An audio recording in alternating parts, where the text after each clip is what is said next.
we're live. Cue the jingle. Cue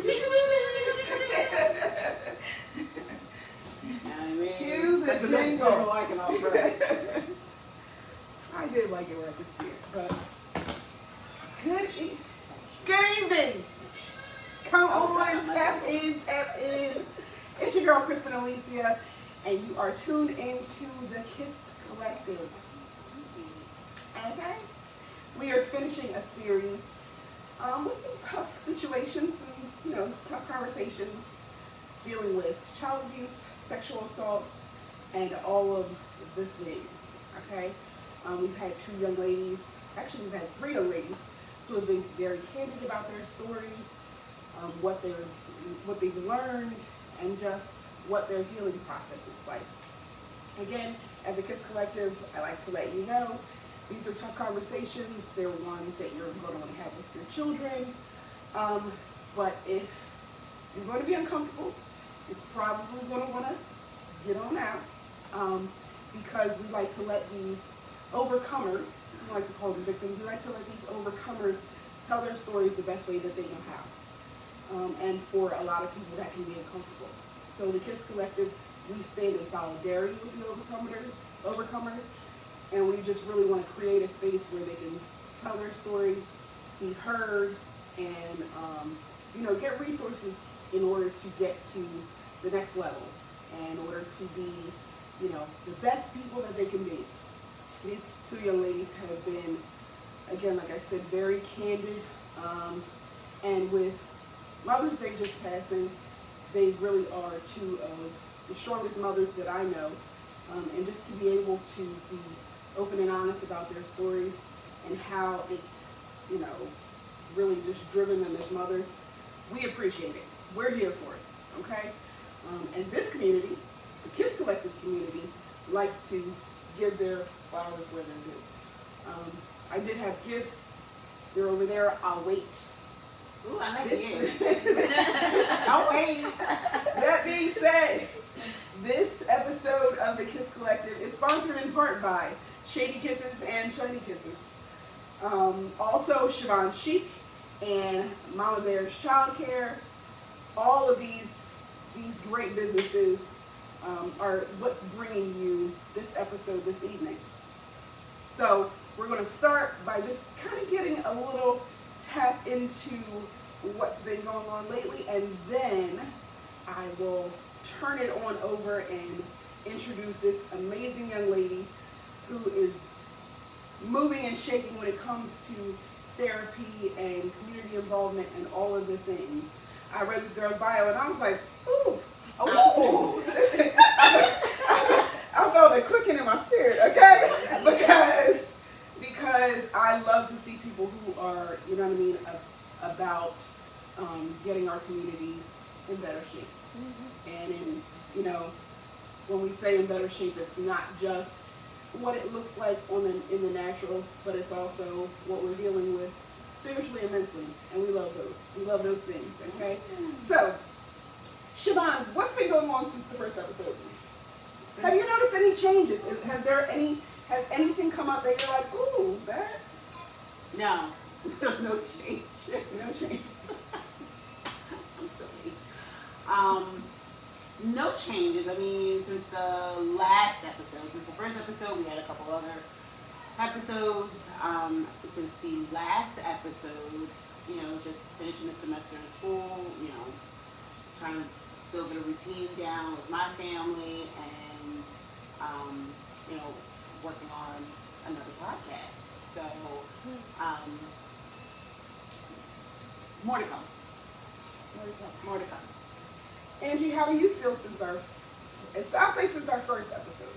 Because even regardless whether you're going to acknowledge it or not, stink. We see the changes. We see the changes. Okay? So, how do you feel since the first episode? Where's your mind at?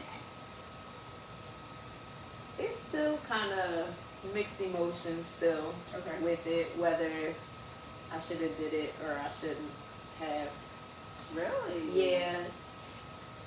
just because I still care about certain people's feelings. That's all. That is a huge topic in itself. That's it. That's really it. Is there anybody in particular that you're like, that person is not who I wanted to feel with?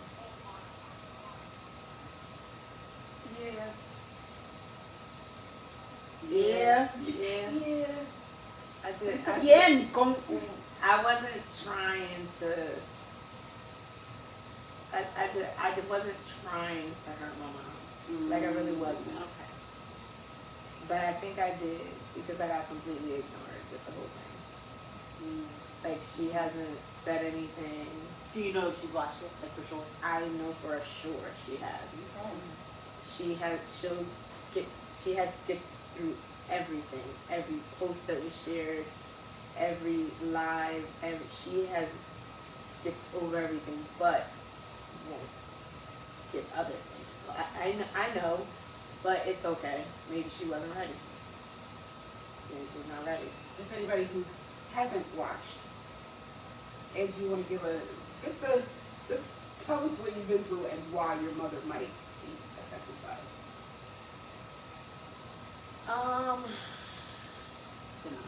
Yeah, I think accountability here is the main thing. That's all. Like, is really that a conversation you still want to have with her? Do you want to? I kind of did and was hoping for it.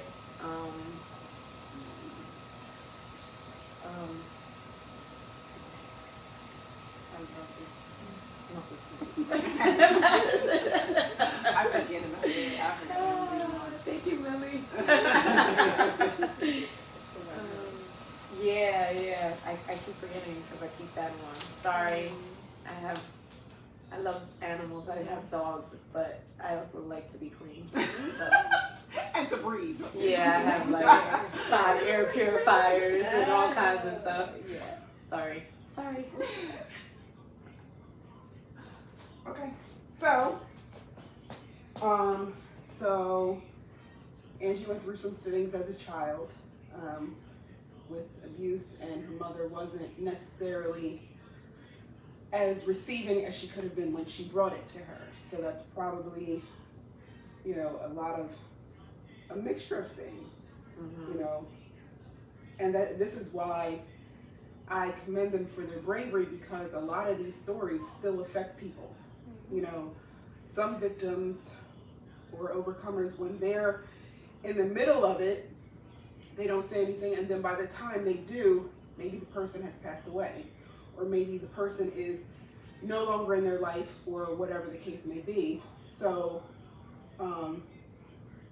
Angie had the chance to tell her mother what happened when she was younger, and she wasn't as receiving as she could have and should have been as an adult and as her mother. So, but Angie still has a relationship with her mother. So now it's kind of like she's working through the aftermath of, you know what I mean? It's kind of like, I don't know how to explain it. It's kind of like, I'm mad, but I'm not. I don't even know how to explain it. Like how you feel or how she feels? How I feel. Okay.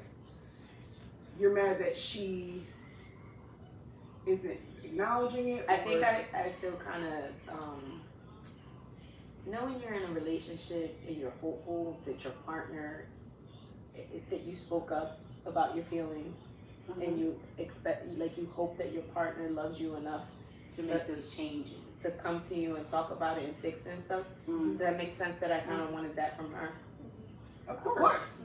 Definitely. Like I really so hopeful, but guess not.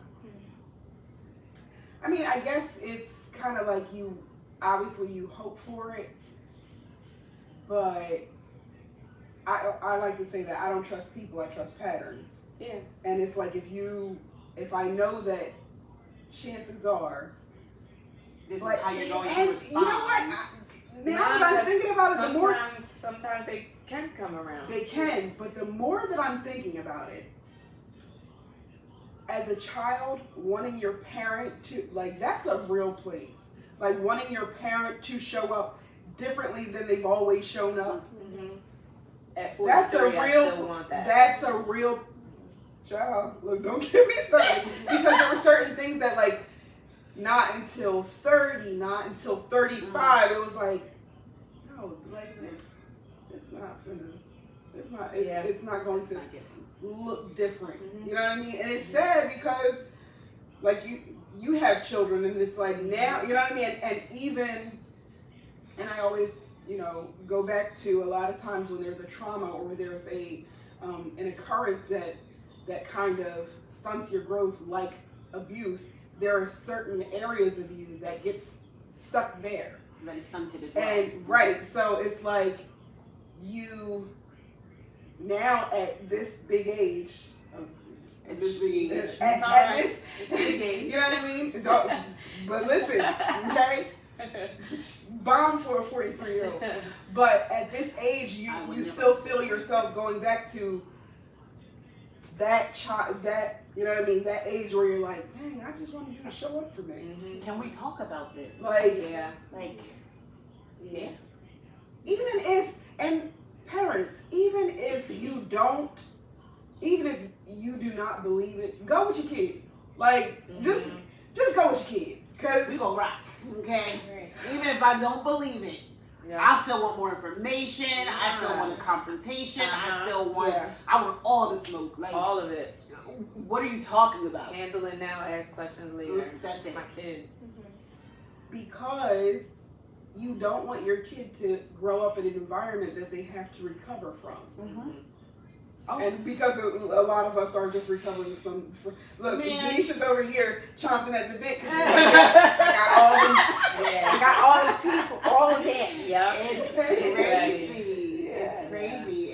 It really is. And even as an adult now, you think about, as a parent now, you think about the traumas that you try to shield your kids from, and then especially the things that you've been through, and the thought of them going through half of the things that I may have experienced or that I know can happen.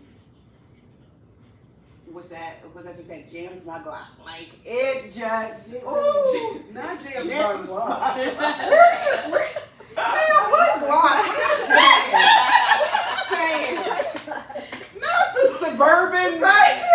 I'm serious though. Like there is something about it that just it infuriates. Infuriates me. Say grind your gears. Literally jams. It infuriates me. Like to think of. Courtney, come get your sister, please. Let me tag your sister because she is tagged. She's in here cutting up, talking about. I just literally. I die thinking about if my kid went through some of those traumatic events, because as a parent that's your goal, is to keep them from having to go through stuff like that. And to even feel responsible for leading them that way, or feel responsible for them turning out this way. It's just I don't know.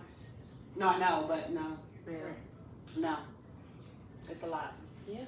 So, is there any part of you that feels a relief at all? Yeah. Yeah. I had a lot of, like I said, the best part was the response from my kids that are a little older that watched it. So I think that would be it for me. That right that there. Would be it for it me. was the moment, the support. that was like the best part about all this. Yeah. And as you know, and anybody that knows me, that's who I mostly care about. And that's who I mostly care what they think. Mm-hmm. So I was a little bit, because that's still their grandmom, and I do not teach them to hate her. I do not teach them to disrespect her, regardless of anything. And it was kind of hard to explain that to them. They knew some stuff because I was open to them, but they didn't know in that much detail. Yeah. So that's why my older one watched it on his own. He's 21, so obviously, and he just has such a great heart that I didn't think that he would be mean or anything anyway. No. I didn't think, and he didn't, my other ones, I kind of felt like, oh God, but because they're a little more rough. Still, and they are rough. They're more. Javier is more of a like a, you know. The other ones could be like, what? You ain't pretend my mom? Like what? You know, Right. like. So you're so like this could turn out to be a conversation with them. So I did. So and it actually was good, you know, and they understood where I was coming from, and you know, they didn't understand. They were like, "Why do you even want us to respect?" I was like, "Because that's what I taught you." So, And but it worked and out. still and still there is still honor in, you know, respecting. Exactly. Exactly. And look, that was hard. You know, and for some people it's hard, but you're doing it. Yeah. You know what I mean? And for some people it doesn't go like You don't we even think. We think like I'm doing such a bad job at this, but it's like, for some people it doesn't go like that. Mm-hmm. So the fact that you're making the conscious effort, the fact that you're even still thinking about, you know what I mean? Yeah. Still thinking about, I still want to keep this okay. You know what I mean? Yeah. Ain't too bad. You know? Yeah. No, but seriously, but even the young lady that we had on the last time, I fully felt that, and I can't, you know, retell her story, but I fully felt that with her mother, because she had a similar situation, and having to now take care of her mother, I feel like if her mother transitions, or if there's, whenever, you know what I mean, there is an end to your relationship, you will be blessed just on the strength of that. Yeah. You held to the commandment of honoring. You know what I mean? Like, even honor your parents, even when they don't feel like your parents, even when they don't, you know what I mean? Even when they aren't showing up for you the same, even when things don't look like you think that they should look, or that they should look. You know what I mean? Because that's, even if they're not on their game, you still honored. And you know what I mean? And yeah, that's tough in itself. Yeah. So, you know, I just like to see people like getting a little piece of, even if it's just small steps, big victories. Yeah. So even if you're, you know what I mean, just able to say, I feel a little bit lighter just by having a conversation. I feel a little bit, you know. That means a lot too. Yeah, it does. 'Cause that's strides. That's what we want to create, and that's why you know, like I would love to reach millions, but if I can, I'm not really here to reach millions if I'm not being impactful. Yeah. You know what I mean? I want to be able to make an impact now, and I want people to say, I feel better because, or you know what I mean, like, I didn't look at it that way, or whatever the case may be. So if Angie's getting a little bit of relief, and the Kids Collective coming into her home and shaking things up is what we have done, and we can wrap it up now. But so we're going to go ahead and turn it on over to this young lady, who actually, I don't know that we've met before in adulthood. Right. But there's a whole lot of family connections. Shout out to Buddha for getting us in contact. You know, I said to Sajenta, so I was like, I need somebody, but I need them to be with it. I need them to be who we can relate to. So who we can relate to. And look, I'm just gonna go ahead and read her bio. I'm telling you, when I read her bio, I was like, it's all about the bio. It's all about the bio. Because the whole, look, I'm telling you, that's what you've been in what you did. Okay. Tell me more. This is giving Black Girls Rock, all right? Bio, Danisha Reed, LPC ACS, owner of Sugar Counseling, LLC since 2016, published author of Love Letters from Israel? Yep, got it. Who's Israel? You have to read the book. Okay, okay. And You Are Worth It, 2018, both available on Amazon, Kindle, and Barnes & Noble. Okay. Soon to be released, The Invitation, that's 2023. Danisha Reed is a licensed professional counselor and the owner of Sugar Counseling LLC in Atlantic County, New Jersey. She is a proud mother of 4 awesome children that inspire her daily. Having many years of counseling experience, personally and professionally, God has blessed her to have a fiery pursuit for making God accessible and tangible, a fiery purpose for making inner healing achievable and practical, a fiery passion for empowering marriages to be sustainable and joyful. She aims to equip individuals and families with tools to overcome adverse circumstances, build meaningful relationships, and challenge themselves to be a better version of themselves each day through inner healing and living a Christ-centered life. She has worked in a variety of mental health levels of care and worked with many populations from children to adults, finally landing to her population of passion, which are marriages. The power and beauty of God's redemption plan is always a light, visible and evident in kingdom marriages. Girl! Thank you. Can I ask you how? Can I ask you around No the year you was born? No numbers.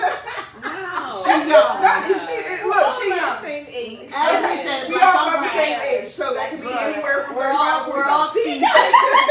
We're all seasoned. I'm You got good. Figure it out. I'm 35. Figure it out. So welcome to the Kiss Thank Collection, you. Danisha. Thank you. That was a marvelous introduction. I'm honored. Thank you. Thank you for having me here. This is wonderful. Especially to share this panel too. So tell us, okay? So you mainly focus on marriages, Present day. present day. It wasn't always that way. So Okay. I've been focusing on marriages probably for the past, specifically marriages probably for the past 3 years. I get comfortable when I start reading it all. She's a girl. So, present day marriages, that's what you're passionate about. That's what I'm passionate about. Okay. I just want to, real quick, are there any tips for, like, you know what I mean? Angie, you know, with her being able, you've watched the past few episodes. Right. Was there anything that you were like, put a pin in that? I mean, you know. Well, watching those 2 episodes, it takes a great deal of bravery and courage to be open to whoever's watching. Because that's like that's a thing that is closed up like this. Mm-hmm. And you kind of unzip your jacket and you open it up a little bit. Siobhan was like, I'm coming out the clothes. What you mean? It's hot in here, right? Yeah, I was kind of like, Right, like let me just I don't like to be hot. Right. Okay? and bound, and you know, so it took a lot to be open. And then I wondered what it felt like to now zip yourself up and go back to your home, because you still have to keep going, keep functioning. And when we are open about different things that have happened, we get triggered. Yeah, we can be very uncomfortable, we could be irritable, we could be isolated, we could just have that moment. So I was kind of concerned, well, what happened when they left and they have to zip up their jacket or coat and go back to their life? And so I'm glad that you kind of said, okay, well, what's been going on since? What does that look like since you guys put that on, you know, this platform?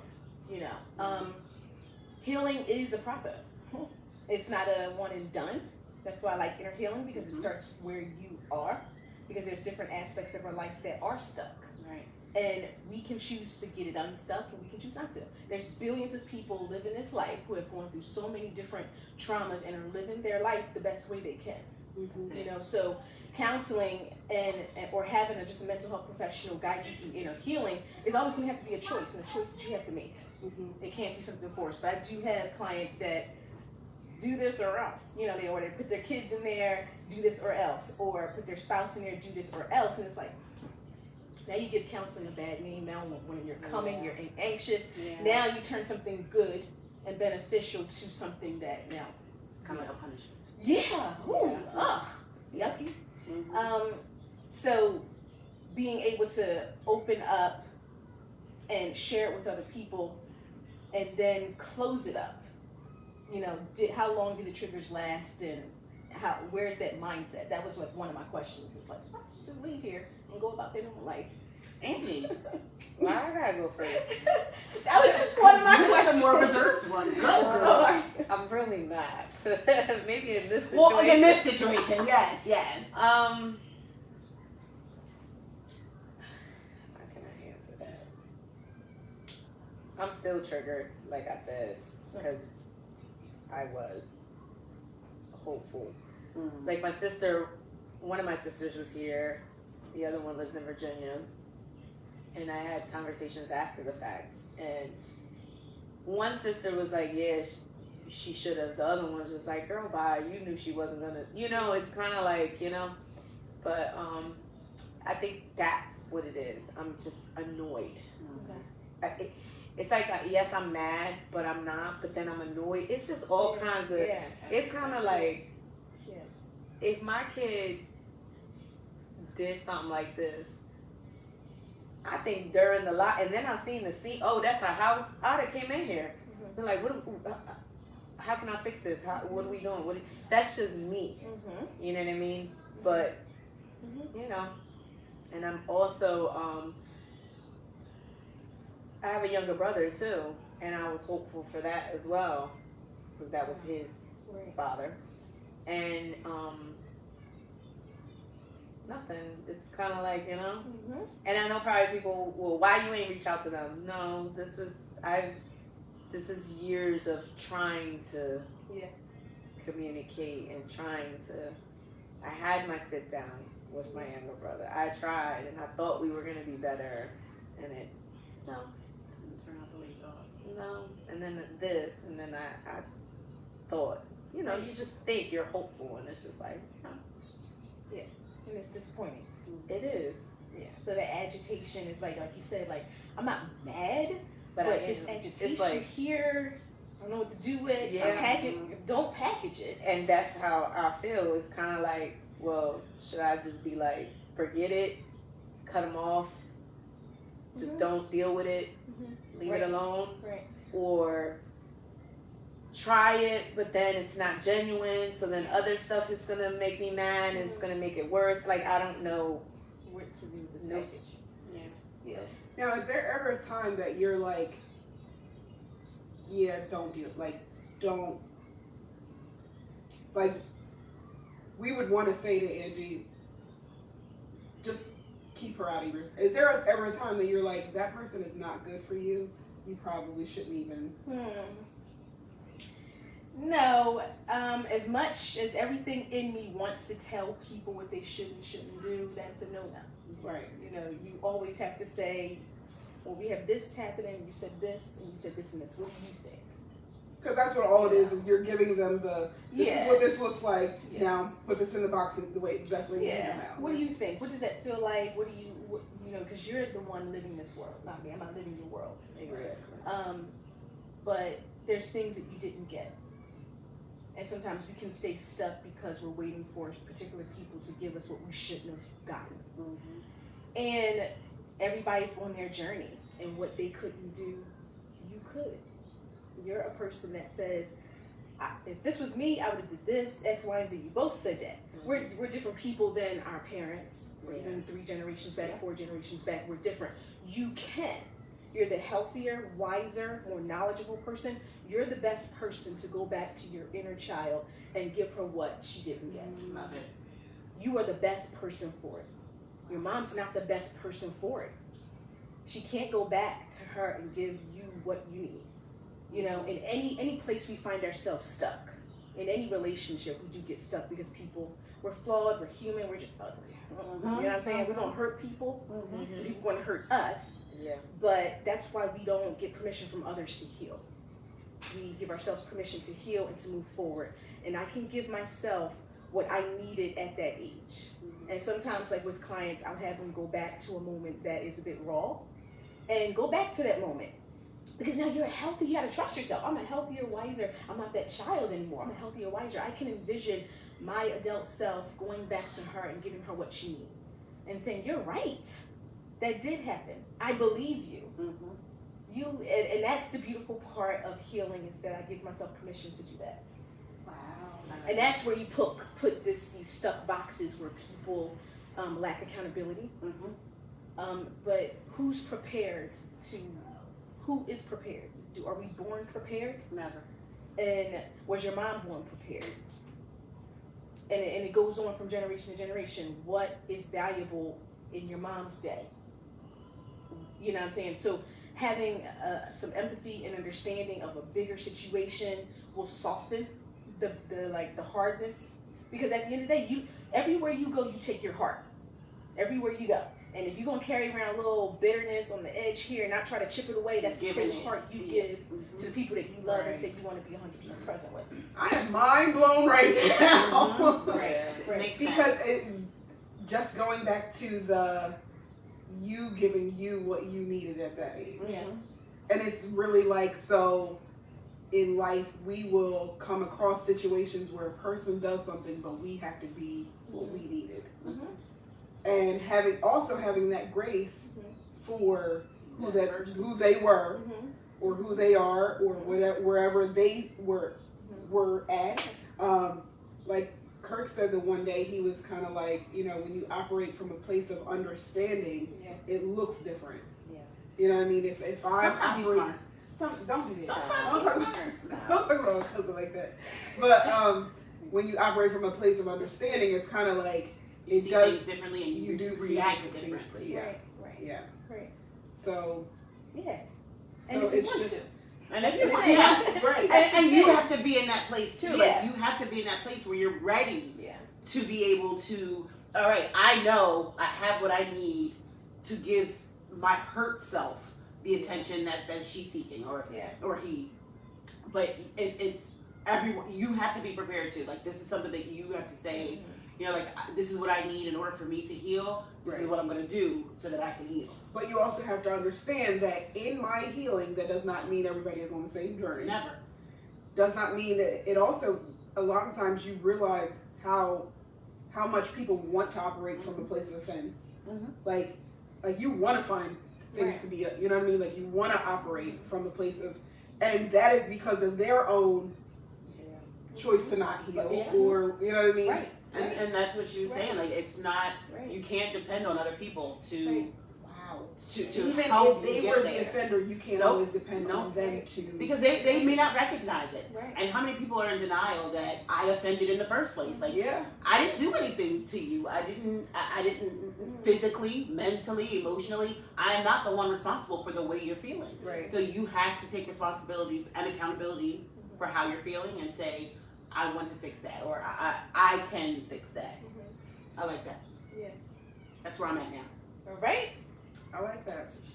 So, Angie, that sounds like that may mean, taking the apology that you didn't get, or, packing it up how, like she said, here's what you're dealing with, and packing it up. That's the way that you know how.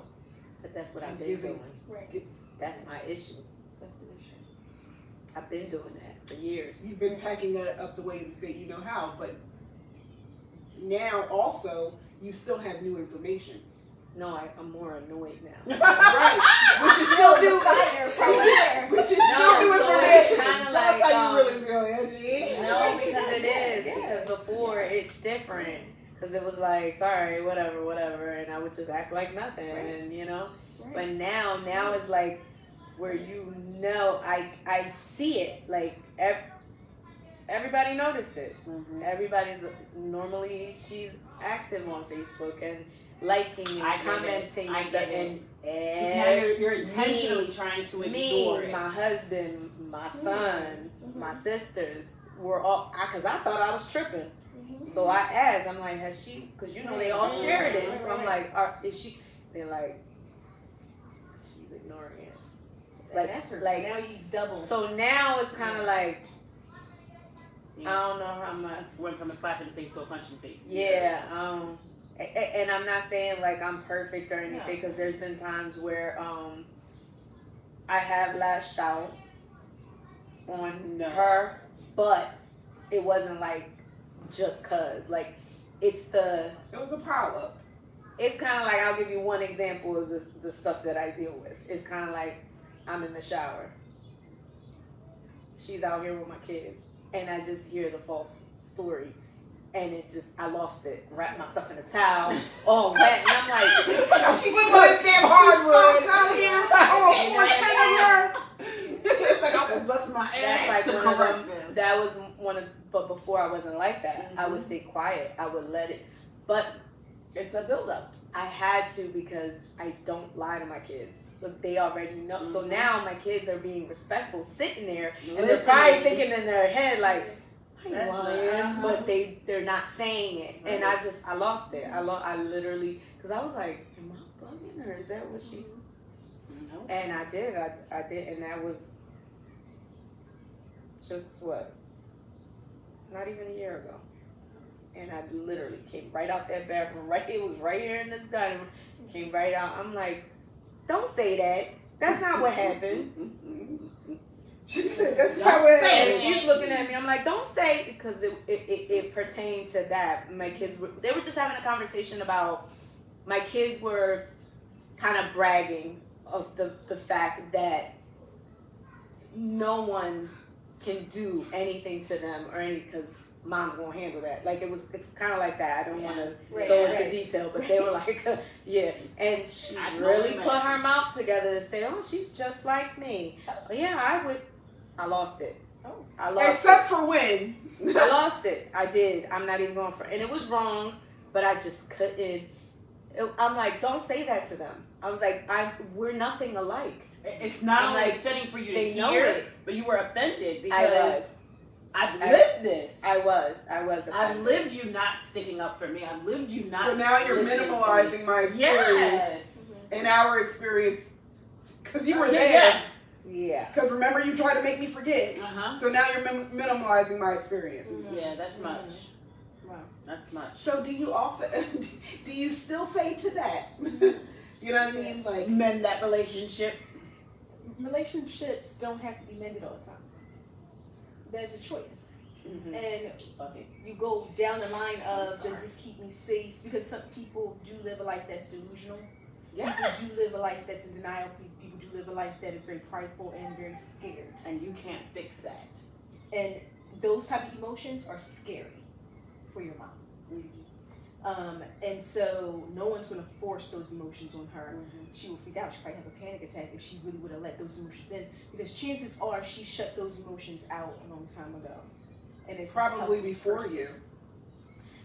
And who knows when you unplug yourself, you unplug yourself. You know those movies of those vampire movies when they're like, I turn off my humanity. Yeah. That is what people do. Unplug themselves. Because when you can't get any type of validation and you have to keep on moving and life is passing you by and you don't know what to do with this box of emotions because you don't understand it, first of all, when you're at that age, what is everybody around you doing? They're moving. They're acting like nothing happened. You're freaking out, but now people make you feel like you shouldn't freak out. So now what do you say? Well, I shouldn't freak out. I shouldn't freak out. I shouldn't make a big thing. I'll stuff it. I'll put it somewhere. I'll ignore it. I will brush it under the rug. Right. But then we that's why I said you're at a place where like you're a living, breathing, healing, healthy person. Yeah. You're the exact person who what your younger self needed. You're the exact person. She doesn't need your mom.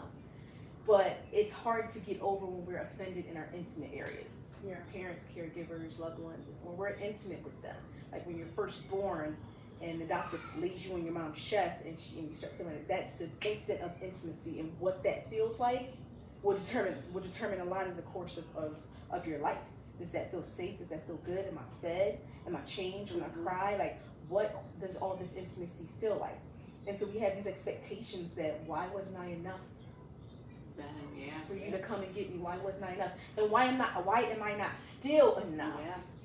When I kind of like, I'm meeting you halfway because I'm kind of putting it all out there. You don't have to tell anything. You can just meet me here in a very private place. Why isn't even that enough? And so we have expectations that we probably have to let go. Yeah, that makes sense. And like you said, I'm meeting them halfway. So really, it's not even a matter of having a deep conversation and rehashing all the things. It's just you considering me, seeing about me, and taking the accountability. Yeah, we would like that. I'm sure that would be a heavy load off. Your chest is like you at least acknowledge in private or text is something that what I've been through is exactly true, or are we still going to walk around as if but for you to move forward, you have to change your mind. You have to change your perspective in order to survive. We do it all the time. Yeah. all the time. We believe And so every many day, lies in about everyday We believe so living. many lies. We do, you know. I convinced myself I'm skinny. You have to That's convince it, yourself girl. that, you Listen, know, I believe in lies, okay? Yeah. But I mean, the perceptions. it's a perception. Yeah, I said that earlier that, you know, some men see, if you know the scripture, some men see giants, some men see milk and honey. Both of them are reality.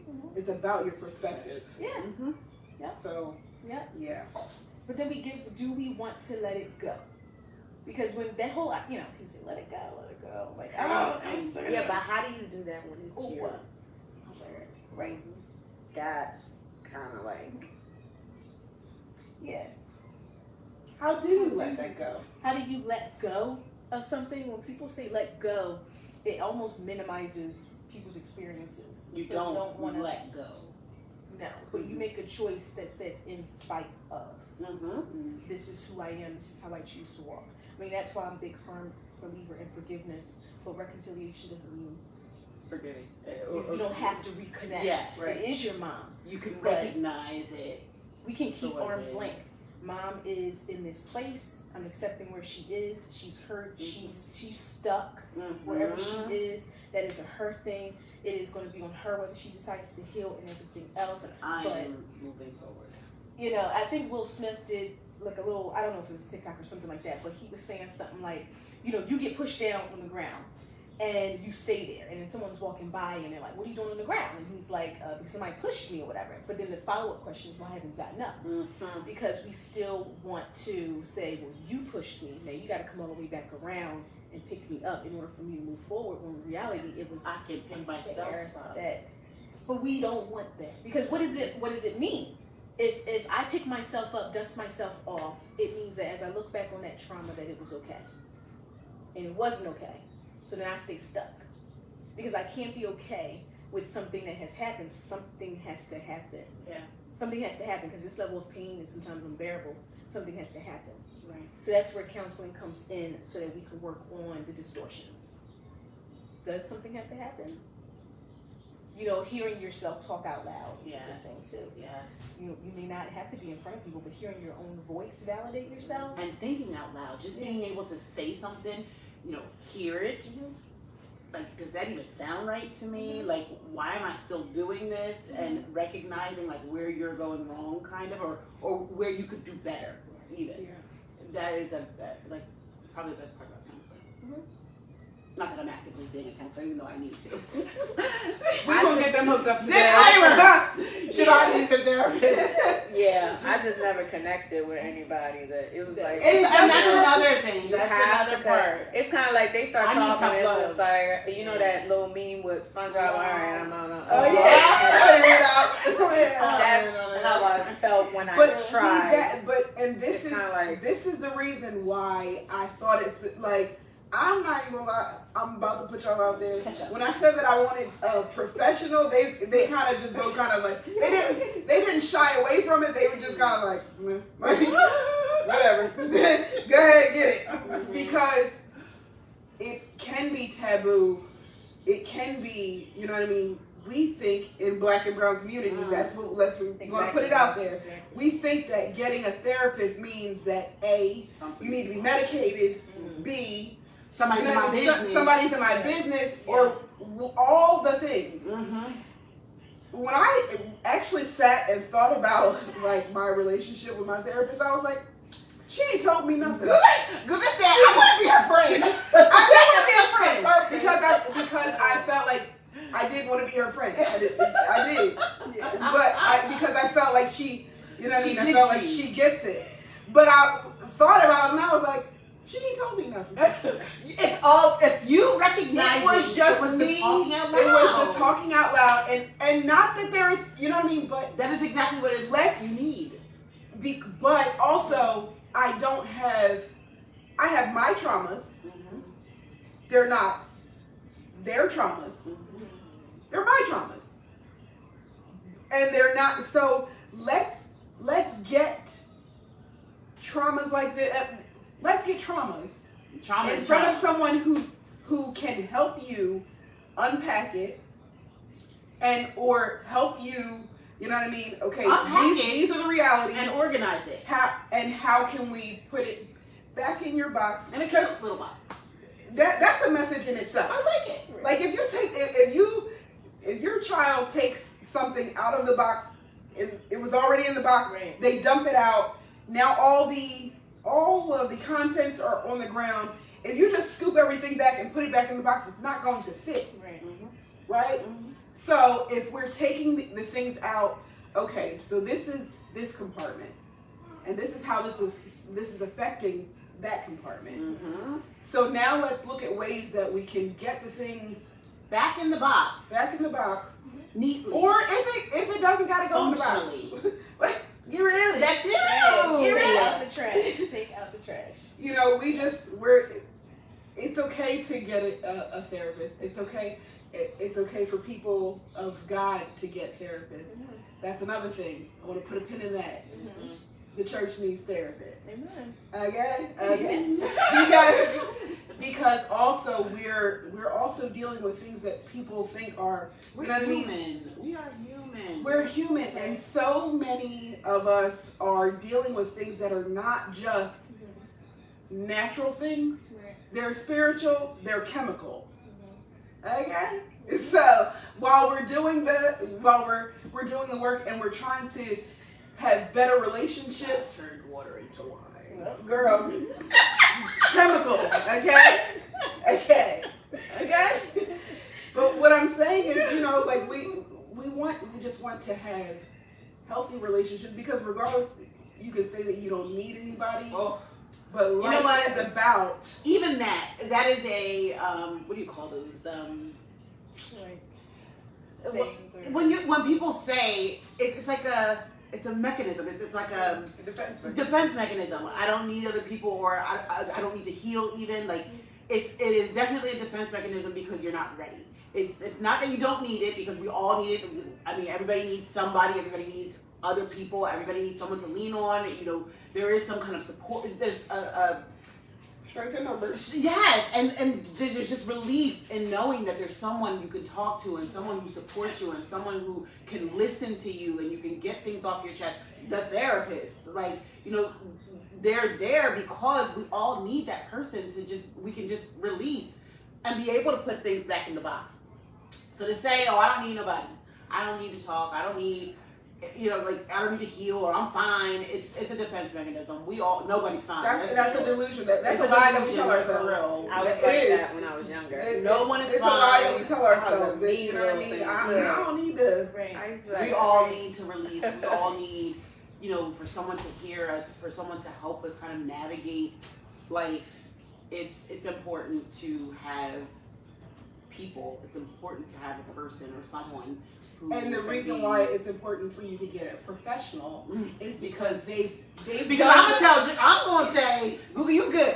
You want to go brick his car? And Let's go. and You want to do. go spray? You want to go flat a tire? And do. Let's do it. I'm supporting you. I'm with you. Somebody has to talk sense. Listen, that's why certain conversations I be like, I know what that response is going to be. I'm not going to have that with that person. I'm gonna support it all.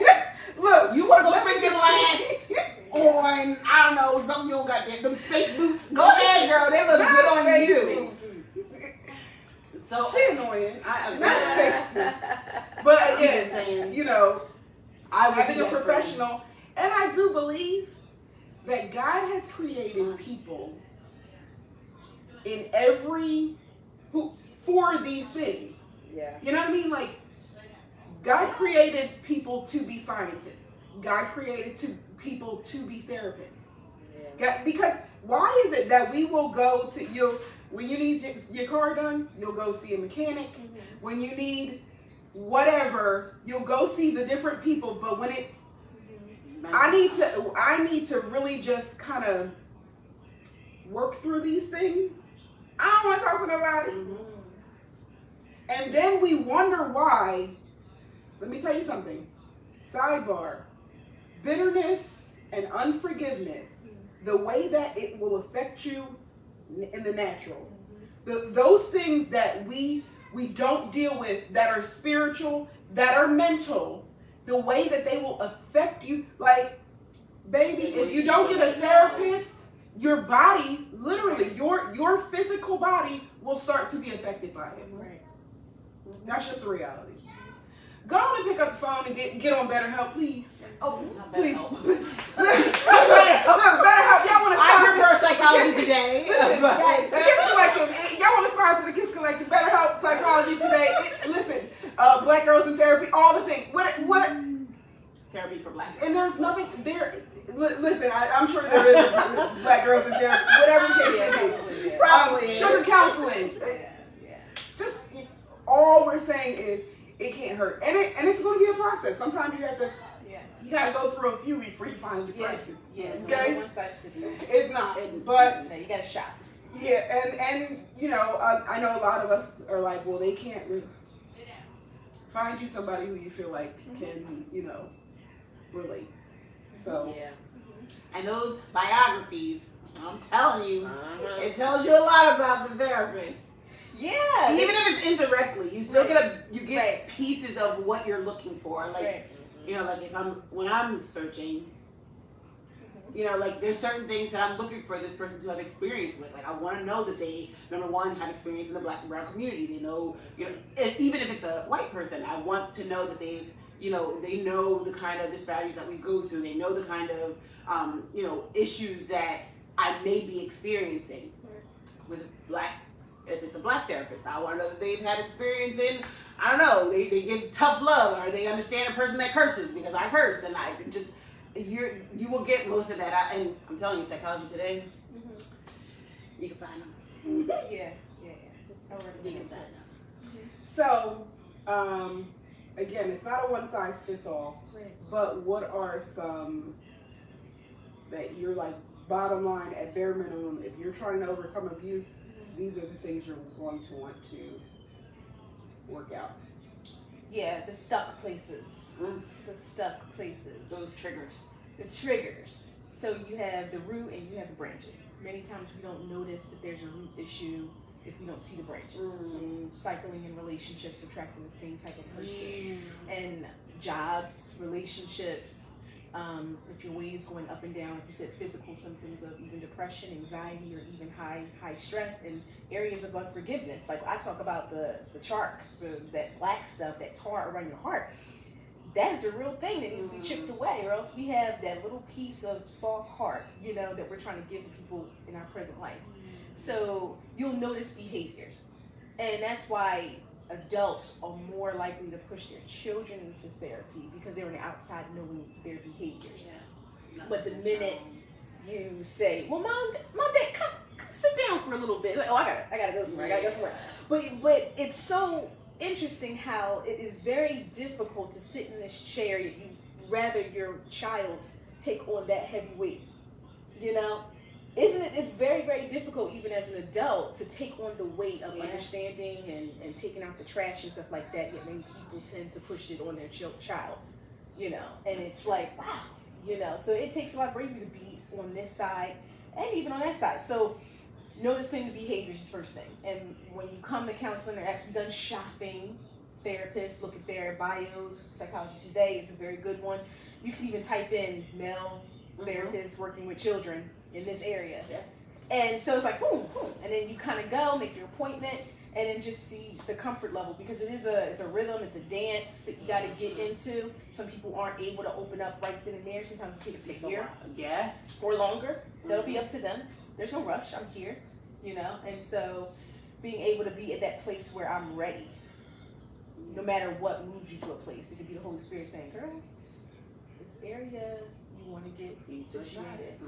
Or it could be a spouse, it could be a family member, it could be a child, you know, that pushes you. You know, children are good motivators for adults.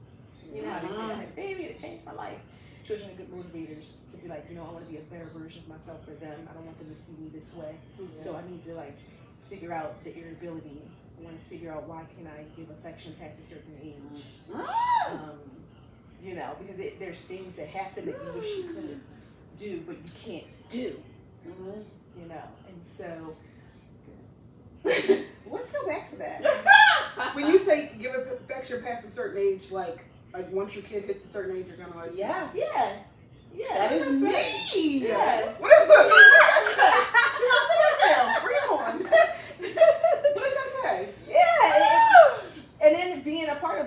community, physical touch is it can go both ways. You know, they take out the belt, they take out the switch, whatever it is, what discipline look like in your home, what did affection look like in your home. It's good when you get an innocent, a little person.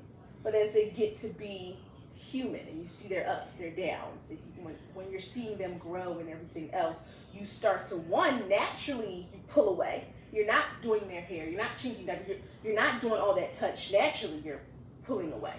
So we don't realize that all the touch that we've been doing was to kind of maintain their care, and it wasn't an intentional kind of hug and affection or a quota that you wanted to get in. Naturally, you pull away physically, and then you don't know how to like restore it to be like intentional. Yeah. So, but it's just a matter of like when they come on you, are you like, do you have the ick? It depends. It depends. If your child is like 12 and they want to give you a hug or whatever, and you're like, oh, like, are you getting the ick? That would be the difference. Because sometimes it's just a matter of over time you just aren't touchy-feely because they don't need you to be touchy-feely. Like, you're not giving them baths. All these are natural ways of all this touch and intimate time to where naturally you don't need it. Or is there something that happens with you when they want to give you affection? I know, I'll take it if she gives it to me. But I don't offer give it, but you don't I don't offer offer it. Yeah. You don't offer it. I don't offer it. I don't like to touch people. Like, I don't hug people. I don't fix your face. I'll come hug you right now. Right? Yeah. You give her that. I kid you not. I was about to do it, but then I'm like, I'm gonna let her live. It's awkward for me. It's not uncomfortable, but it's awkward. It's like, Now I've heard that like we need that. We need Touch. hugs and like just from my a lot. Touch is healing. Touch is supposed to be healing. God put that on earth to heal. But of course, now we're living in a world where it's perverted and it's abused, and we can't trust it. And now we're not touching each other. So now healing is not happening. So of course, it's a trick of the enemy. Everybody's not affectionate. Yeah. Oh, this is what we say. I didn't grow up in an affectionate household. right. I don't know. You know, I'm not. I'm not that touchy feely. Now we have to make excuses as to why we can't put an effort into Yeah. restoring healing. You want to hug? Listen, they say that after 8 seconds of a hug, Yeah. your body I'm not releases waiting 8 dopamine. seconds. Girl, You got two good. but two. listen, But I used to be like that though. Not I- affectionate. I was yeah, like we gonna that. get you some hugs, baby. I was like it's that, a- and I could say maybe it's been like over 5 years that we've already, like, me and my sisters and our closest friends and stuff, where we're like, oh, we gotta cut that out. See, and that's weird. We because gotta cut that we out. 'cause touch. It's not okay. But I don't hug. Like, No, you know, like, we hug. I We know. tell each other that we look beautiful. That we just I know. it's Listen, I know I don't different get it now. enough. We And I've even we said try. like. And we I say even I said love like you a I lot don't now. have enough hugs in my life. You like want more? what? Let me get you some. You said not for me, but I'm Not not. I'm like, You're annoying. You're good. Yeah. Wow. Yeah, that's why. Like with the kids, like when, like Snoop, I love that. Even as he's getting He's very older, affectionate. I don't know about anybody else, but he doesn't mind. You know what I mean? Like he doesn't mind. No. Even yeah.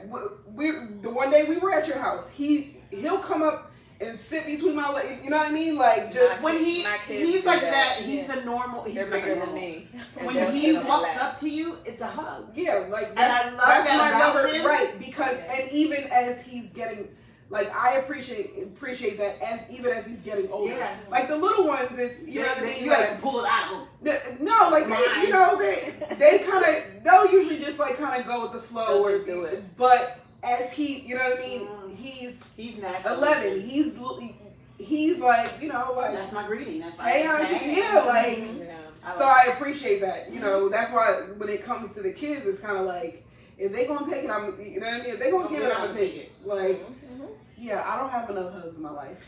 And I'm like, I gotta wait till Sunday to get hugs. Like, you know what I mean? Like, not the church hugs. exactly. Not the church hugs. You know what? Come here, baby. Don't hug me now. Right. Okay. Look, we're gonna get you Okay. But yes, I actually a part of. So I was in a broadcast journalism class, and in the beginning of the book, it was just talking about how like there were certain, I guess during like a wartime, they would hire people just to come and hug the babies in the NICU. Oh yeah. Because our first like level of communication is touch. So NICUs and orphanages, they would hire just huggers. Yeah. Because Basic need Yes. is physical. You know, it's your things that physically make you feel safe. yeah. You know, water, touching. You know, clothes. That's like your basic need as a human. Yeah, even with mothers, like you said, you know what I mean? When they put you on your mother's chest, that's, you know, that bonding time is figuring out, you know, who's this person to me and what is this relationship going to look like. Yeah. Yeah, so we're going to start hugging it. We're going to start hugging it out, okay? And I will say that, like, usually, like, every 8 seconds is when it's like, yeah, so we're going to hug before we leave here, Siobhan. Yeah.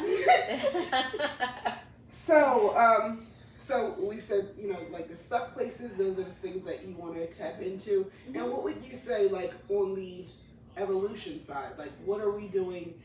What are we making conscious decisions to do, like, going forward when it comes to, okay, so I've unpacked some things. You know, I've kind of dealt with some things and basically accepted some apologies that I'll never get or changed my expectations or whatever the case may be. What do you think that like self-care looks like when it's like, okay, maybe I had some abuse in the history, here's how I become a better person going forward. Boundaries. Love it. Boundaries. Which is so hard, but it's important. Yes. It's very hard to set, but Yes. Boundaries from yourself and with others. Boundaries with food, boundaries with sleep, boundaries with who thought your about that thoughts. How deeply do you allow yourself to now think and play scenes over and over again? And we do have intrusive thoughts that now happen, triggered or not. But when they do happen, where's the accountability of, am I going to play the tape? I'm not playing the tape. Control, Alt, delete. I'm deleting that. And practical, very practical, because all this stuff is internal. Yeah. We can't touch it, so it's like, well, how? How can this be a very practical thing? Listen, I will take a ShopRite bag and I will write down, I'll get a piece of paper and write down things that I really want to attach to on a piece of paper and then ball it up and put it in the ShopRite bag and physically walk it out to the dumpster. You know how they say, oh, write this on a So piece it's of like paper. taking this, what's going on here, making it tangible. Right. So that it's almost like kind of manifesting the taking it out and walking those steps to the dumpster, because our brain is an electrical system. It operates off of patterns and symbolism. It's a muscle. It's a thing. You have to, like, it's not a muscle, but it's train. You have to train your brain. Positive talk. You know, affirmations. That is huge, especially people who have been through a lot of trauma, because you not only do you know have this other image of yourself, like this, you know, low self-esteem, of course, but you know, things that you just start to see everything that you hate about yourself and how you blame yourself for the things that you've been through.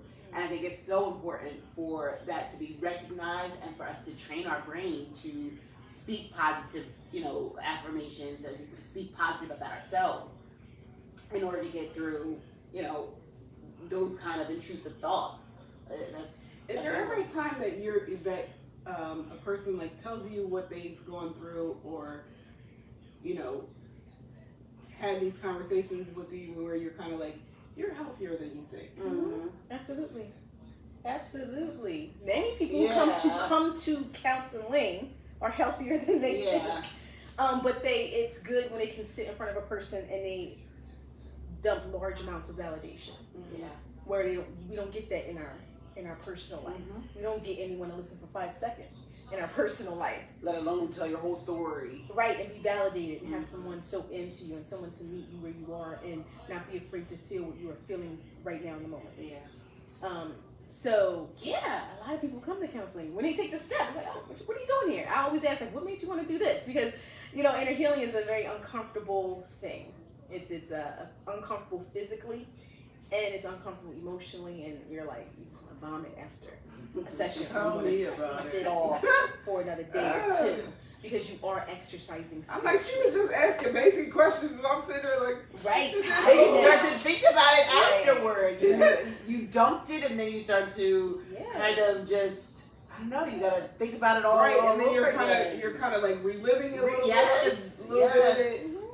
And then you're like, I only got an hour, so can I get all of this in? Right. Before I gotta wait 7 days to come see you again. Right. Yeah. And we're like, we'll pin this right here. Because when people have to tell their story, when they feel like I gotta tell my story to this person, then I don't like this person, I gotta go tell it to another person. When in therapy, it's not to just tell your story as if it's a timeline. Yeah. You have to go back to that emotion, and we'll sit there in that emotion so we can validate that emotion. It's not a timeline, and you can tell a timeline to anybody. That is how open you are. Yeah. That's good. You can give a whole timeline about how your life started to where it is now. Okay, but you're telling it like it's something you're very detached to. We need to plug you back in, feel that emotion. But people, all of us, are very scared of certain emotions. Guilt, we're scared of that. We're scared of fear. We're scared that we might lose control. So that's a big thing. It's like, I don't want to be out of control. I don't know what that looks like for me to go back and move the cobwebs and get that box. I haven't touched that box in God knows how long. I don't know what's in it. Right. So then we're going to lay that subject off. And you decide in therapy what you're going to talk about, what you're not. You can say, I have a party to go to after this. That's not the box we're doing today. Okay? And you can do that. It doesn't have to be, you're in control in your therapy session. Right. So yes, our brain, as far as patterns and symbolism, we don't need proms or graduations or these birthday parties to let us know that we have moved on. But it allows our brain and body to now let go of yesterday. I moved into something. It's easier on the brain because we grieve every day. We grieve yesterday. It's just very subtle. So funerals and different things like that, we don't need that, right? But it does allow us to move forward, right? So if we're like, okay, patterns. If I start stopping myself when the thoughts become intrusive, in a very basic way, then I can do that a few times until my brain says, oh, it's okay. We can do this. You get your brain on board, by patterns. That's why, writing something on a paper and lighting it on fire and people doing all these rituals, there's no magic in it. It is patterns and symbolism. What is, like you said, taking something that's very much internal and making it very tangible and then deciding what I'm going to do with this, because this can't come with me. This cannot come with me. And you might have to say that about 20, 30 times. This cannot come with me. And that's when you take control of your healing. It can't come. This is not a version that I like. Regardless who is responsible.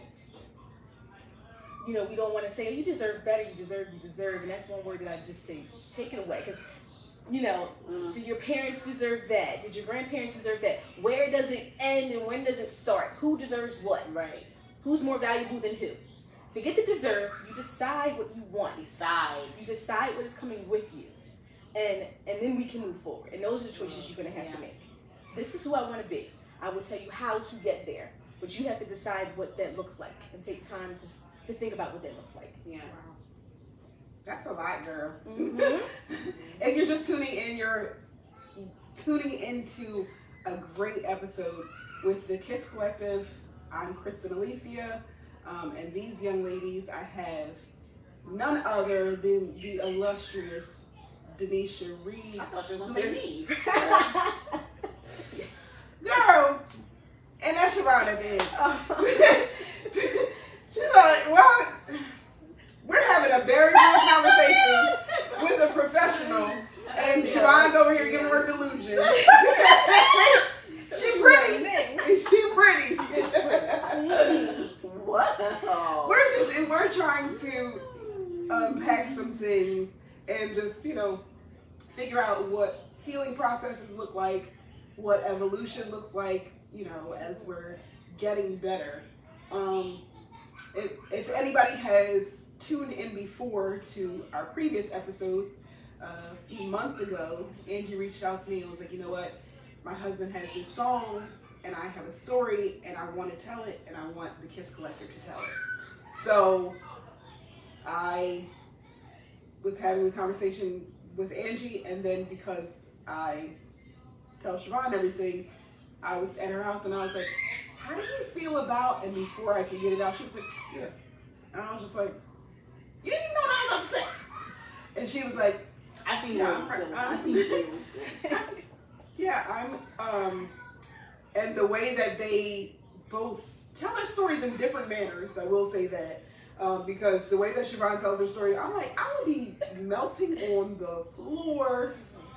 But I feel like a part of it is, I won't say, because I personally don't feel like time heals all wounds. So I used to say that. I used to say that in time,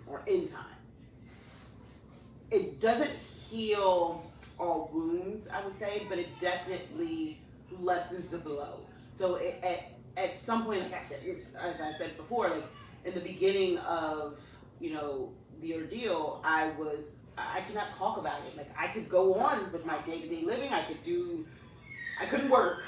I mean, I could, but it was hard when people would question. That made it difficult. So as long as I wasn't talking about it, I was fine. And it wasn't until I got comfortable telling it that I felt more myself. So there is definitely healing in, talking, 1,000%. I did not notice more healing or me being able to, just be comfortable in talking, especially if someone asked me about, my son or the situation at all. The longer I held it in, the harder it was for me to talk about it. So I didn't get comfortable with it until I started talking about it. So there definitely is a healing in time. In time there is healing, but it does not heal all wounds. It doesn't heal the wound at all, to be honest. Like there is still that wound. It lessens the blow. You come to terms with where you are, with what you've accomplished in, that given time. Like you come to terms with, what happened, and, you don't always get closure, but you get some kind of relief in just where you are and what happened. So, yeah, it doesn't heal all wounds. No.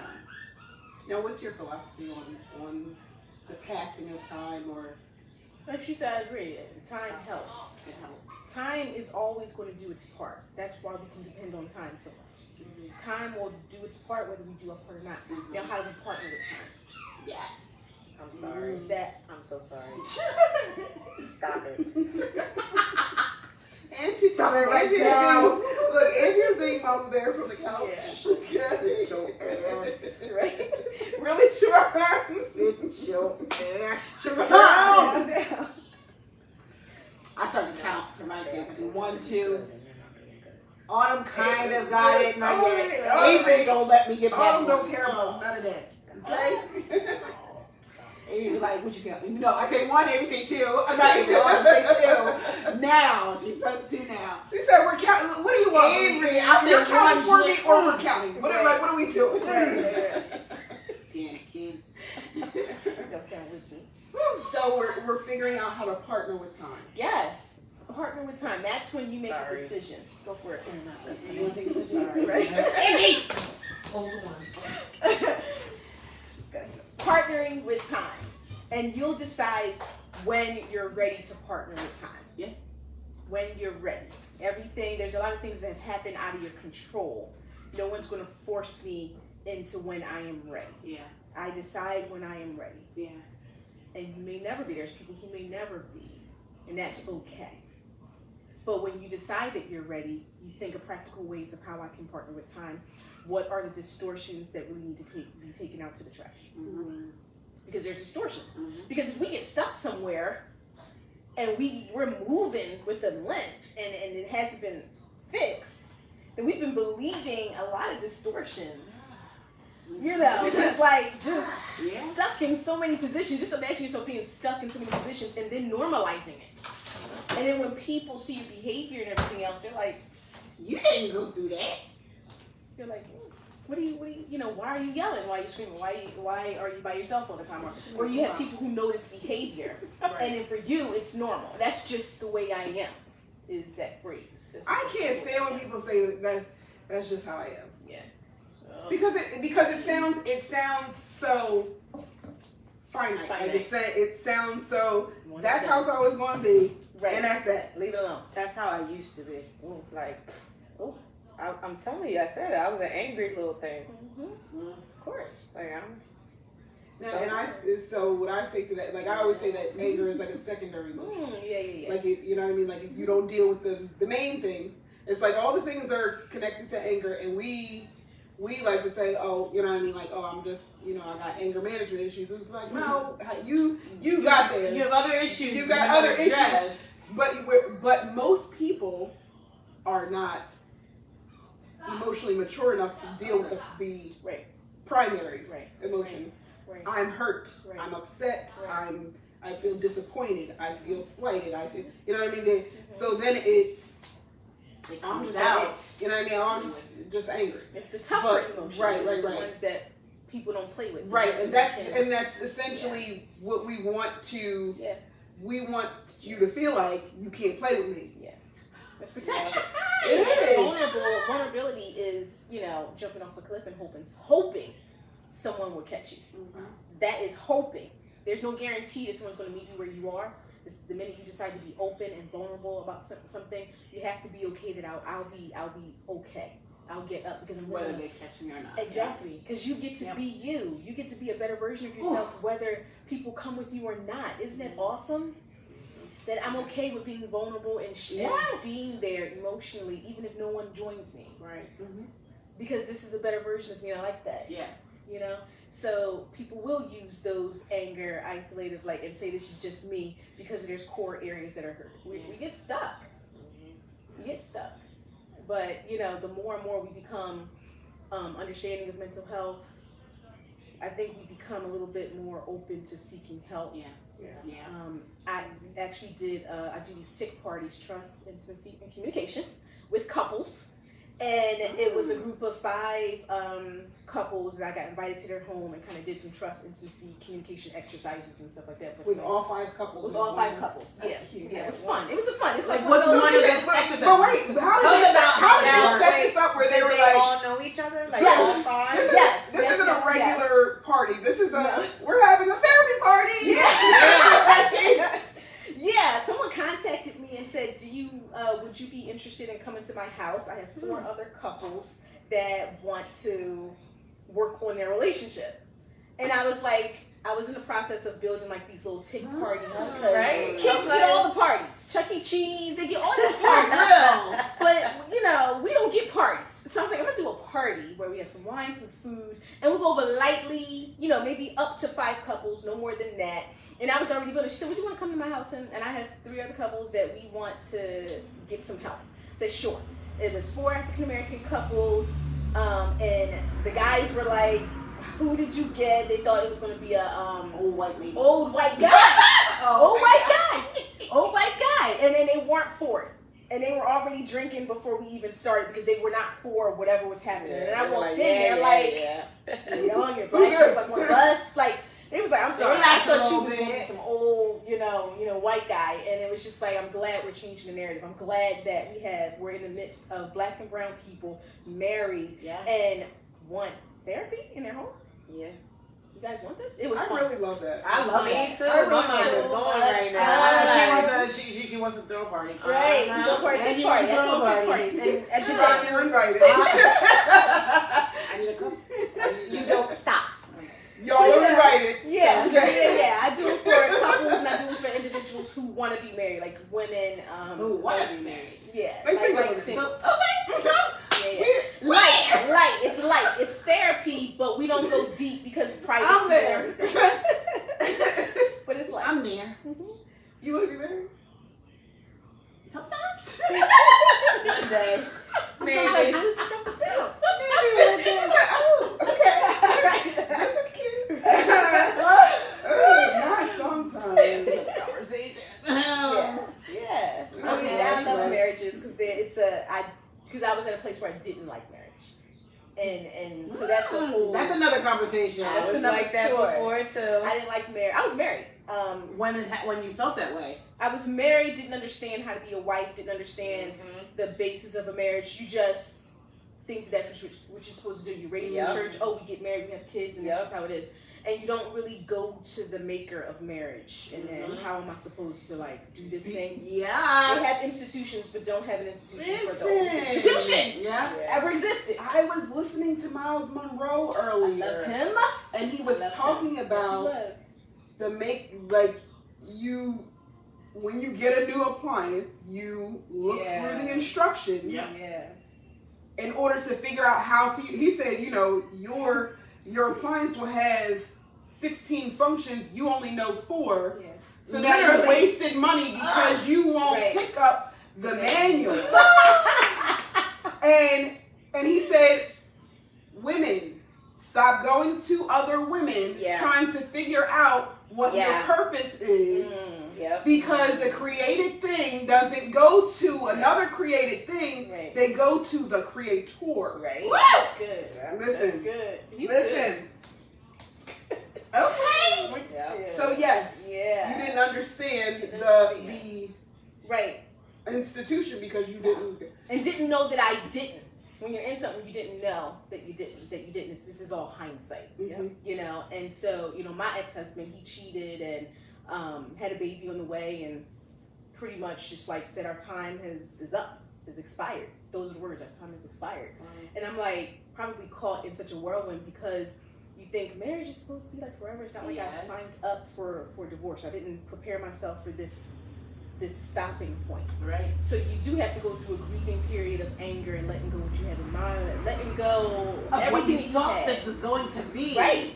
And it did not turn out to be. Yeah. So yeah. So what do? You're left with you're left with wanting that closure because when you have those shows and movies where if a guy or a female was cheating on a spouse, something like that, they want to come back and beg and be like, oh, we'll be back. At least you have that little closure. This guy left. So closure of like. It was like, And that's a grieving process in And itself because that was a union. And you just like it wasn't a You're like, a boyfriend. what did I do? It was a union. Yeah. And the you know what I mean? That's it's like, I cut my hand off. Because we had before God, we became one. So now there's a grieving process just because of that covenant that we signed. And did you get married for love? At that age, I wouldn't say I got married solely for love. We had 2 children already, and it was the thing to do. Yeah. It was the easiest. It was the convenience. Yeah. It was a friend. We were friends. Yeah. You come from high school, you build a friendship. So I would say it was all of that. Yeah, love was there, but it was also convenient. It was like, okay, well, this is what we might as well do. It's expected. This is what we're doing. So moving forward, we had a great friendship, partnering, college, work, and doing different things, but no one tells you to put, your marriage first. We're having children, we're going to school, we're working. You're living this life and different things like that. Life keeps moving, but that relationship is not, you're not flourishing in the relationship. Life support. Yeah. It's on life support. Yeah. But it takes 2 to get there, I feel like. It's like, if I know that we need to put effort into this relationship and you don't see that we need to put effort in this relationship. But also, I feel like in a lot of our generation, we're getting married solely for love. And marriage is an institution, which also means that marriage is not just an institution. It's a merger of 2 businesses. Yes. Right? So it's a merger of 2 businesses. What happens when 2 businesses merge? That means you've got 2 HR departments that now have to downsize. There are things in you that will have to die. Things in him that will have to die in order for this merger to be able to, and that I will say that in my singleness, I do appreciate being able to, I do have examples of what, I can't say great marriages because yes, we know that marriages work. I do have examples of what marriage can look like Yes. from the outside looking Yes. in. Because there are some people who don't know. Well, my mama was never married. Ain't nobody ever been married. There are people who don't have even a viewpoint of what marriage looks like. Right. So I appreciate that there are marriages around me where they cover each other. They're constantly, Right. but also, again, if you don't know the intended purpose for a thing, you will, like Miles Monroe said, you will abuse it. Right. So if we're only two should not walk together unless they what? Agreed. Not unless they love each other. Mhm. Not unless they, you know what I mean, think each other is cute, unless they agree. And most of the times we fall in love with people that we don't agree with. Right. We're gonna say this for another episode Because because it's it's off topic, 100%. But it's a very good topic. It's a very, and I think everybody has gone through or is going through that relationship where you're questioning. Number one, is it gonna last? Yeah. Number two, is it meant for me? Yeah. Number three, how do I fix what is, what's going wrong? And I see that it's going wrong, and I don't feel like I'm reaching my partner. How do we get on the same accord? Yeah. That is like the toughest part of a relationship, which is why I don't see myself in a marriage, because I don't want to have to beg someone to get on the same accord. Fine, But I don't think. we will just stay boyfriend and girlfriend. Moment of encouragement. Don't The hurt me. man the man that God created to match your mountain. I have not met yet. Shut up and listen. Oh, I'm sorry. That's your problem. Oh. Lois talking. Woo! Okay? The man that God created to match your mountain, you will not have to beg. See? So I haven't met him yet. Okay, so you haven't met him yet. But also He don't that live in does the not United that does not mean but that also does not mean that you haven't physically met him. Maybe you haven't met that version of him either. Thank you. That's another part. Maybe. That's another part, okay? Here we go. That might be it too. You know what? Ain't no helping this one, okay? All I'm saying to you is don't, okay? I don't count But it out. I again, don't count it out. But the overall is we've been talking about abuse and mental health and sexual assault, and if you don't understand the purpose of a thing, you will abuse it. 1,000. If you don't understand that a child who's the child of your girlfriend, what her purpose is, Mhm. and what your purpose is as the In adult that in her person's life, you will abuse it. Yeah. If you don't understand what Your your child's child's purpose is, you will abuse it past any point of, you know what I mean? There's no coming back from that, Mhm. because you don't understand the purpose of that thing or that Yeah. relationship. Yeah. So, I appreciate Danisha for bringing up the marriage part, but like I said, I do appreciate that even in my singleness, being able to see, but also just being able to like see what factors of this society have made it what it is now, Right. and you know what I mean, kind of wanting to like, all right, like, God, yes, I would love to be, but I also want to bring my best self. Yeah. You know what I mean? I want to bring a healed version, or not even just a healed version, a healing version, or and I say this to men all the time. If we both, in any relationship, not just romantic relationships, but platonic relationships as well. If we both came in saying, this is how I plan to add to your life, or this is, you know what I mean, this is what, and if we both said that, this is how I plan to serve you. Mhm. Whenever you hear serve, you think like, what? You want me to do this for you, and you're not trying to do it for me? What? But if you really think about, and I have to, What a relationship is. I also have to always go back to my faith. Christ served. The Son of God, he served. He was a servant. He washed his disciples' feet because, and he said to them, they looking like, Right. Master, what you doing? And he was like, no, this is my highest form of service to you. And sometimes we think that as followers that we're supposed to be served. But because he served and we are supposed to live a life according to. So I know my purpose is to serve. Right. It's just about figuring out in what vein. Mm-hmm. How can I be of service? So if I go into a relationship with another servant who says to me, this is how I plan to add, and I'm saying this is how I plan to add, and if we're constantly taking care of each other, and there is no, well, it's 50-50, or it's 80-20, or it's 100-100, if we're constantly taking care of each other, then constantly trying to one up the other. First of all, everybody's needs get met. Everybody's needs get met. Not just happy I life, have happy time life. to say, I'm doing this and you're not meeting me here, or I'm doing this and you're not doing this. And because you're always trying to one up.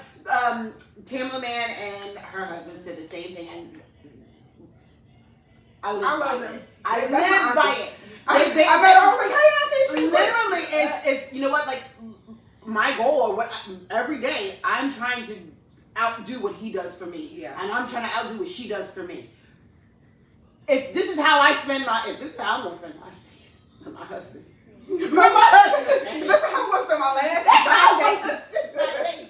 Like, just trying to do for that person that you love, like, you know, then you have there's no way I can complain about you not, you know, meeting me halfway or being there or supporting me the way that I want to be supported, because we're always thinking about the next best thing that I can do to make your day good or to make your life easier, and which is basically every woman's fucking complaint.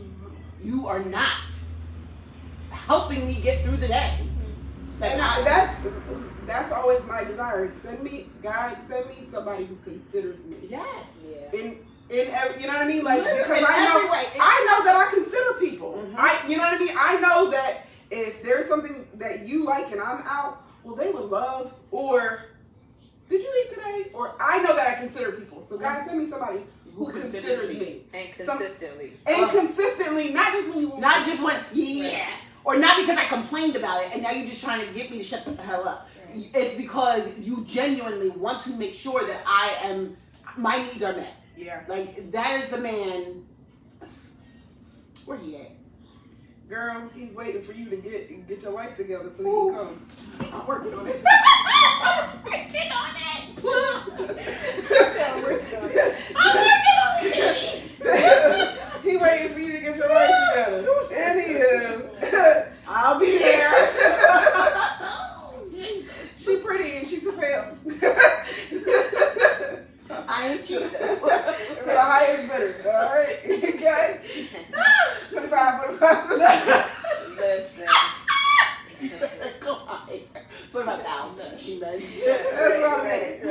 And she come with 2 little ones and a not so little one. Wait, I got a bidder. What? What is it? I got a bidder. They said 25 cents. Where did you Who bid? I'm joking. Okay, wait. Look at me. This is not what Danisha came for. She's like, all right, She's Joe. like, all right. So, thought I found my husband. Okay. girl. All right, but we still working. We still working on it. Which address?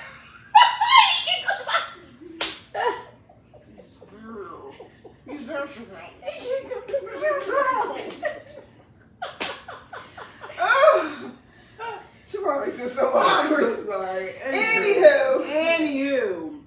So, there was something that I had in mind that I wanted to ask you, Danisha. There was something I had in mind. Sorry, the shenanigans. This is how it goes. We go off on the tangent. We start talking about all the other things. Is there ever a time that you're like when a person is talking and unpacking, that you're like, they're completely not ready for this? Ooh. And how do you? So if you see that they're not ready, or you, I guess it just means more time. Yeah. You just have to spend more time with that person. Yeah. Being open and honest and naked behind closed doors with you and your client or clients, you have to be willing to challenge them. Some people go into these places thinking that you're going to take their side and you're going to agree with everything that they, see, and then when they start to get challenged, it's like, I didn't sign up for that. Yeah. But this is a safe place for you to be challenged. The therapist is not a yes man, but it's a person that challenges you to pick a better thought. Yeah. Or there are times when, there might be couples in a session that might be yelling at each other or cursing each other out, and it's very disrespectful, so I stop session, we're done. You'll never disrespect each other in my presence, ever, we're done. So challenging them, because it's in them. And that's an eye opener in itself, like to be like a couple and you embarrass yourself like that, like to like For the therapist. yes, To be like, and for the therapist to say we're done. uh-huh. They go home with that thought, like we gotta do something. That was awkward. We gotta do something different. Well, some people. Some people, but the ones who really want it, the ones Yeah. who really want to make the change, Yeah. they're gonna make that next appointment and be like, what, we over the week we talked about things, we thought about things, and we're not gonna do that, or we decided like we have to address things differently. That's an eye opener. I've got a really good question. Or do you? Is there a time when your belief system, your faith, and your Clients. not even just your clients, your faith and what's right for your position, the two of them don't collide?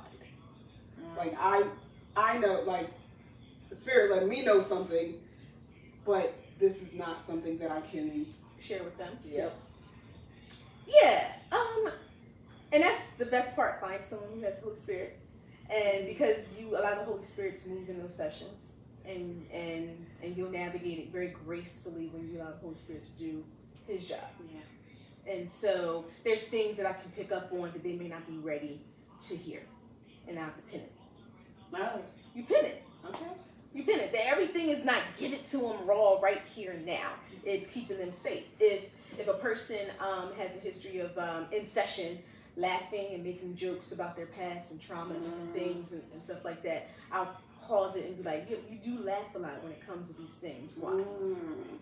So, like I said earlier, it's not about coming in and being able to tell your whole timeline. That's not where healing, ends. That's not where healing is. Healing is, can I stop in those moments and not minimize something that I have a history of minimizing? Yeah. Everybody around me, for safety reasons, minimizes things. Because if you say it was a big issue, then it causes people to be frantic, panic, oh my goodness. So we minimize it so that we can fear less and get on with our day. Yeah. But then you're still left to deal with these feelings. Like, no, this is a safe place to feel those feels. You make jokes. It's making me uncomfortable that you're joking this way about yourself. And then they sit there, that's what I do, that's what I do. I'm like, yeah, is that okay? Yeah. And why are you? Yeah. Is that okay? A client that might hear voices. It's not, oh, you need to be on medication. No, is that okay for you? What does that feel like? What is that? Is there something wrong with that? And you're like, if they hear voices, they should be getting medication. Stop with all this. This is rush. This is a human being that might be feeling certain things and they need to be able to feel their feels. Are you okay with that? Because some people, maybe they need it. yeah, as a friend or something like that. I mean, that was just an example, but meeting people where they are is a huge thing. I don't have to rush to say something. I don't have to rush to give you something. I'm sitting here with you. I have nothing on my mind to say or to prepare. I'm listening. I'm here. I'm present. I'm here right now. I'm present. There's nothing that, I need to make sure I say this. Because then you can't be present with people. Right. You're always going. Yeah. Yeah. Okay, I like So I want you to go back to the word safety. Yeah. Because when we look at safety from a natural standpoint, you know what I mean? Yeah. Usually people think of things that can hurt me physically. Right. Go in depth on the word safety and what safe looks like. Yeah, emotional safety. We probably know from childhood we can sit back and go to when did I feel emotionally safe? And everybody will probably think of a moment, or you may not. I remember when a time when my emotional safety was violated, and it usually comes with invalidation. It usually comes with I was scared. It usually comes with when I was 3 and I was walking down the street and I was scared of a big dog. There's always a moment. Right, it's a moment. And then your parent just snatches you away. Like, what are you crying for? It's a dog. It's not even going to come near you. Like, stop the crying. And I remember when crying wasn't acceptable. I remember when tears or feeling fear was not acceptable. Mm-hmm. So you remember when you weren't safe. And then you remember, well, tears didn't keep me safe. Me sharing my emotions didn't keep me safe, so why do that now? That's why we now use other emotions that we protect the us. two, and Right. you stay away from them. Right, right. So vulnerability is not a safe thing. No. I'm not going to talk Yeah. about hurt, but I will talk about you got the right one. Yeah. You got the right one, but you can't talk about the What hurt. just hurt you? What Yeah. about that conversation Yeah. or that interaction made Yeah. you feel that way? It's always a what happened and not what's wrong with you. Mm-hmm. What is wrong with her? What happened? Right. Right? What happened? And then being in these places, like, there's so many things I know about people that their closest family members don't know about them. So you want to honor those spaces. Yep. Because you're coming in this space telling me stuff that you will probably never tell anybody else. Right. And that is what creates safety in a session anyway. Yeah. And then when you get used to that feeling, because that's not something that, the whole building of rapport and building a relationship and building that rhythm, you're not as tense. You're laying on the couch. You're taking your shoes off and getting on the couch and like, yeah, this day. And then now you get into the rhythm. Yeah. I feel safe here. But that has to be created. Yeah. So clinicians, it's important that, one thing with clinicians, when you're shopping, they have to practice what they preach because it makes it easier to teach. Yeah. And that's what I go by. If you have to go through inner healing, and what does that feel like sitting in your seat, so do I. Doctors need doctors, therapists need therapists, and so on and so on. Because we're still living life. And I have practiced and continue to practice what I preach.